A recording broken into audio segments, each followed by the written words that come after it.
है बिखेर देती वसुंधरा मोती सबके सोने पर।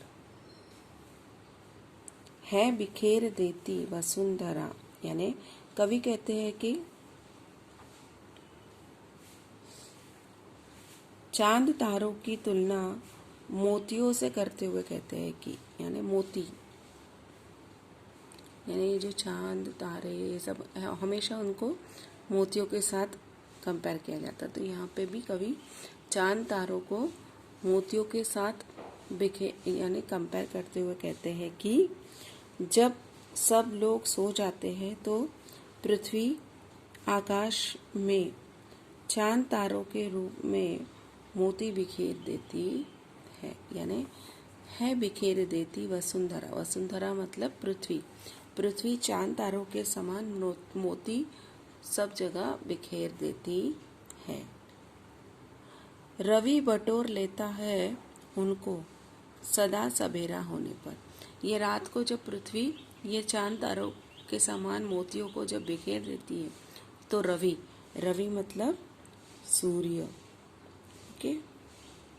तो जो बोलता है कि जब सवेरा होता है तब सूरज आता है तो सूरज सब इन मोतियों को हमेशा बटोर लेना, बटोर लेना मतलब कलेक्ट कर लेता है हमेशा। अर्थात सुबह का उजाला होने पर ये मोती सब चांद तारे सब लुप्त हो जाते हैं, मतलब दिखाई देना बंद हो जाते हैं, नहीं दिखते हैं। और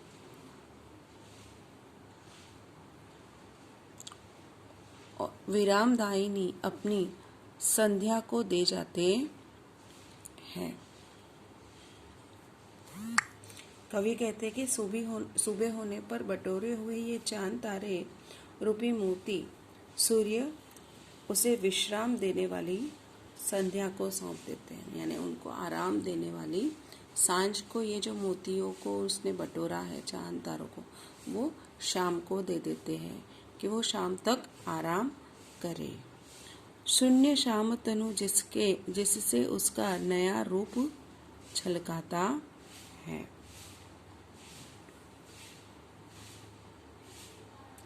मतलब शाम होने के बाद चांद तारे आकाश में फिर चमकने लगते हैं और वे मोतियों का आभास कराने लगते हैं, यानी वो शाम को आराम करने के लिए दे देते हैं तो शाम तक और शाम होने पर ये चांद तारे वापस अपनी ब्यूटी बिखेरने लगते हैं। शून्य शाम तनु जिससे उसका नया रूप छलकाता है। मीन्स इससे रात्रि की कालिमा प्रकाशमान हो जाती है, यानी रात को जो अंधेरा रहता है वो अंधेरे में लाइट हो जाती है और अपने नए रूप से छलकने लगती है, अपना नया रूप प्राप्त कर अपना नया रूप छलकाने लगते हैं। पर्णकुटी की छाया में है सुंदर पर्णकुटीर बना।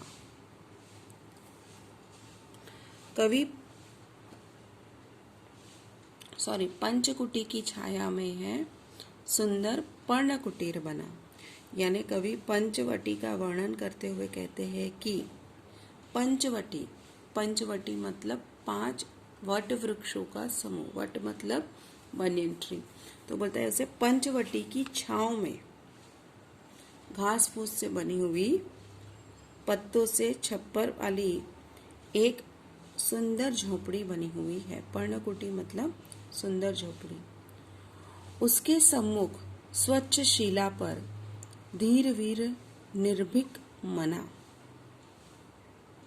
उसके सामने एक साफ सुथरी शिला मतलब पत्थर पर, एकदम स्वच्छ सुंदर साफ और सुंदर पत्थर पर एक दृढ़ मन वाला और निडर योद्धा विराजमान है। धीर वीर, धीर मतलब धैर्यवान, ओके, और वीर मतलब निडर, योद्धा, निर्भीक मतलब निडर, मना बैठा हुआ है। जाग रहा यह कौन धनुर्धर, जबकि भुवन भर सोता है। कवि कहते हैं कि इस समय संसार के सारे लोग सो रहे हैं, पर यह धनुर्धारी कौन है जो इस समय भी जाग रहा है। धनुर्धारी मतलब धनुष्य को धारण करने वाला, बो एंड एरो जिसने धारण किया हुआ है उसे कहते हैं धनुर्धारी। देखिए ये धनुर्धारी योद्धा कौन है जो अब भी जाग रहा है। भोगी कुसुमायुध योगी सा बना दृष्टिगत होता है। देखिए वे कहते हैं कि कामदेव सा भोगी, भोगी मतलब गृहस्थ, कोई सन्यासी जैसा बना हुआ सा दिखाई देता है। भोगी कुसुमायुध मतलब कामदेव, देखिए कामदेव सा है लेकिन वो एक सन्यासी जैसा दिखाई देता